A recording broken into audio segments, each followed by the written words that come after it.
So I've got a really interesting leak that I'd like to talk about regarding Battlefield 2021. And this just came out of the blue on Reddit, and we don't know whether it's true or not, but it does sound quite interesting actually, and it does seem quite credible. I guess it ties things together that I was a little bit uncertain why certain implementations of certain things were happening. And he talks about gameplay leaks here, so lots of stuff to talk about. He talks about the whole setting for Battlefield 2021 and how it's all come to be. So really interesting leak that I'd love to talk about in today's video. And if you could drop us a like and subscribe, make sure you got all bell notifications on so that you don't miss out on a video, because I will keep you guys updated with this title. So let's get right into it today.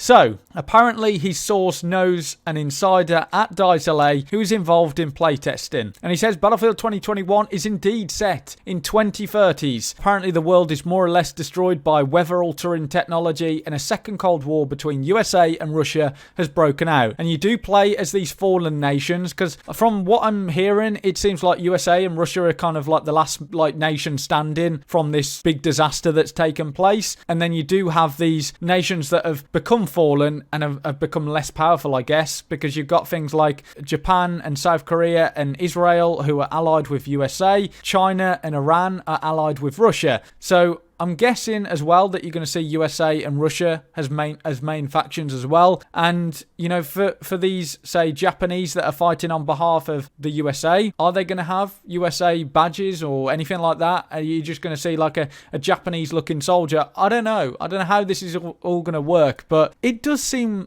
interesting. I want to know more about this, actually. And he says that the maps for this game are going to be set in sort of war-torn, post-apocalyptic, destroyed by natural disasters sort of look to the maps. Going to be interesting to see how that all looks in game. He does confirm that yes, 128 players is going to be available in this title, and there's going to be 13 maps within the launch of this game, which I think is quite a lot really. And there's going to be an additional map set to release a month later after. And he goes on to talk about the gameplay leaks. No vehicle spawn screens, so you're just going to find vehicles located or scattered around on the map that you can just kind of get into. That's going to be interesting to see how that plays out. I think that's quite a big change for what we're used to as Battlefield players. Now, I found this really interesting when I was reading this.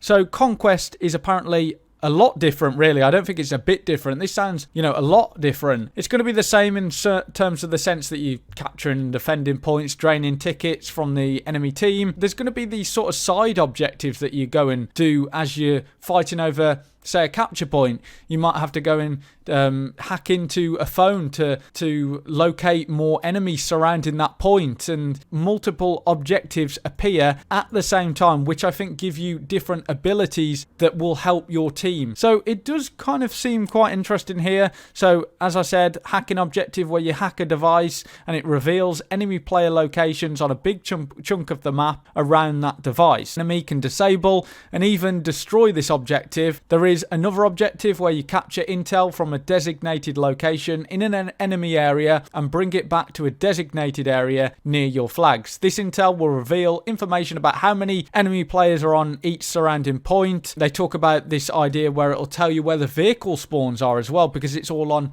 this sort of timer. Now, he talks about the classes that will be returning to Battlefield. So, as we would expect for a Battlefield title, Assault, Engineer, Support and Recon will return as classes, but each class have multiple subclasses that will have different gadgets, perks and or guns. And not all the classes have the same amount of subclasses. Assault has 2 subclasses while Support has 4. The subclasses each play different roles on the battlefield. It says that they've been testing 4-player squads, 5-player squads and 6-player squads as well. They have tested limited squad spawning on squad leader only, so you can't spawn on your whole team. Spawn screen will show the number of players on your team in each class and subclass. They have tested putting an upper and lower limit on the number of players in each class. That might be quite a radical change, only allowing say 2 recon players on the map. I think that could be quite an interesting change, actually. See how that played to limit the sort of campers, you know, having snipers everywhere. That can be quite frustrating for me as a infantry player who likes to just get up close and personal. So for me, that would be quite an interesting change, actually. No attrition system, brilliant. I don't want to see that in the next Battlefield title. Said squad spawn screen from Battlefield 4 makes a return.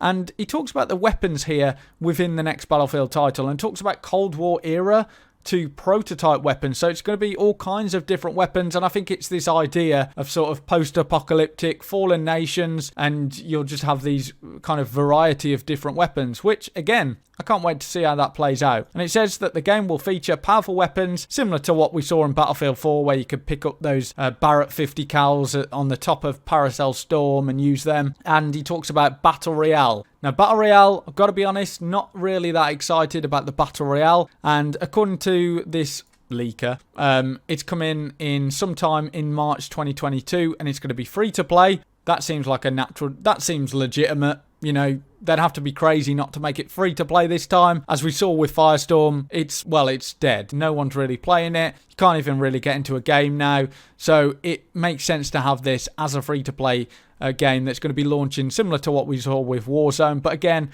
not really that excited for the Battle Royale. Now, this was quite interesting. So he says that apparently expect them to start teasing the game on their Twitter account and on YouTube sometime early next week. Most likely this coming Tuesday.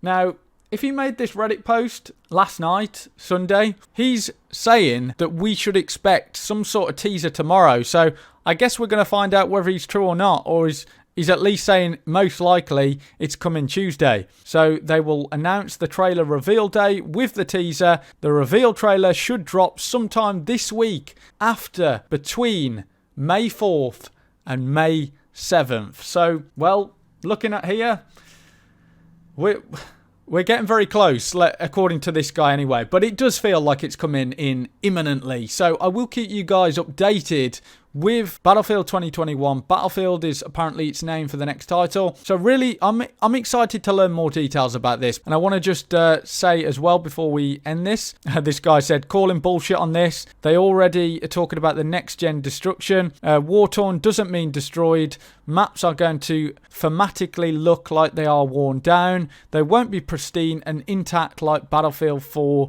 or 5 maps. And this guy also talks about next-generation consoles, because I know a lot of people are interested about that. And he says, will Battle Royale be exclusive to next gen? Don't know. All I know is that the main game is being play tested only on PC, Xbox Series X and S and PS5. And I don't know if that means it won't be on last gen or not.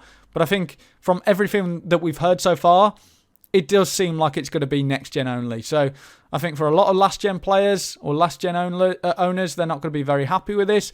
But maybe to implement all the things that they want, maybe it needed to be on the next-gen consoles. I don't know.